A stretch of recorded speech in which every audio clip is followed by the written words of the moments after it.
cela s'il n'y avait pas qui les départements que je viens d'évoquer et qui les communes, bien sûr, parce que c'est à chaque fois une véritable fête sur chaque commune traversée, mais aussi sur ses points de départ et ses points d'arrivée qui permettent bien d'organiser ce moment très populaire, ce moment de rencontre avec les sportifs, ce moment où des échanges assez uniques peuvent se nouer et de très belles images peuvent être diffusées. Il y a un engagement de ces communes, il y a un engagement des maires et des élus sur ces territoires. Je veux ici les saluer, les remercier, le remercier aussi de leur combativité finalement dans un moment pas facile, où à leur manière, eh bien, ils considèrent que ces événements sont très importants et que contre les éléments qui se heurtent à nous, eh bien, ils restent combatifs pour continuer de les organiser, de réunir des moyens aussi qui permettent de le faire, qu'ils soient matériels, techniques ou financiers, évidemment. Enfin, ce que je veux vous dire, c'est que par ce tour Auvergne-Rhône-Alpes, par cet engagement, eh bien, il y a ces valeurs dans lesquelles nous nous retrouvons.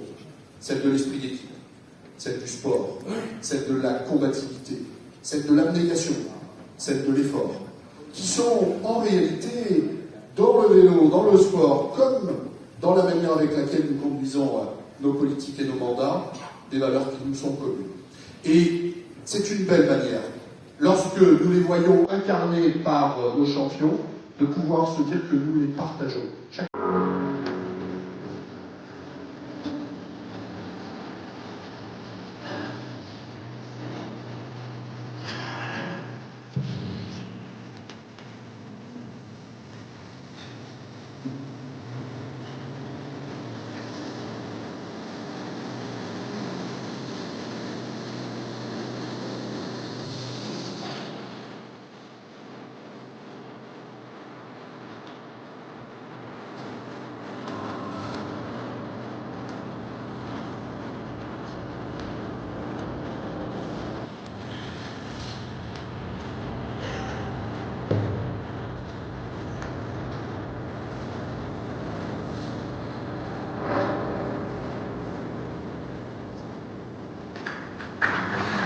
La 8e étape à 3860 mètres.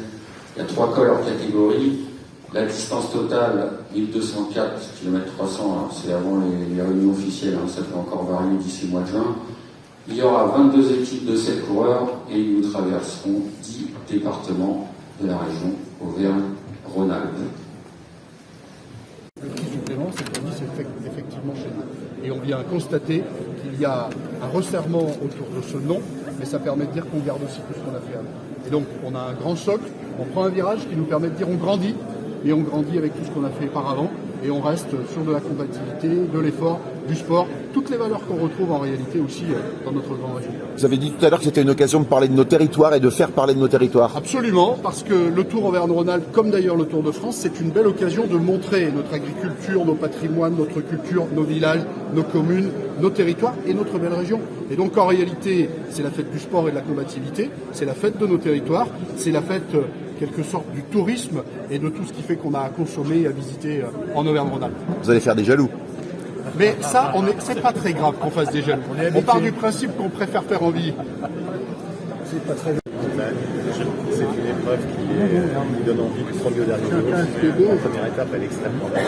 Vous avez des étapes très courtes, vous avez des étapes très longues, une à 237 km, il y a un concentré de dynamite dans l'école avec 3 arrivées au sommet les 3 derniers jours.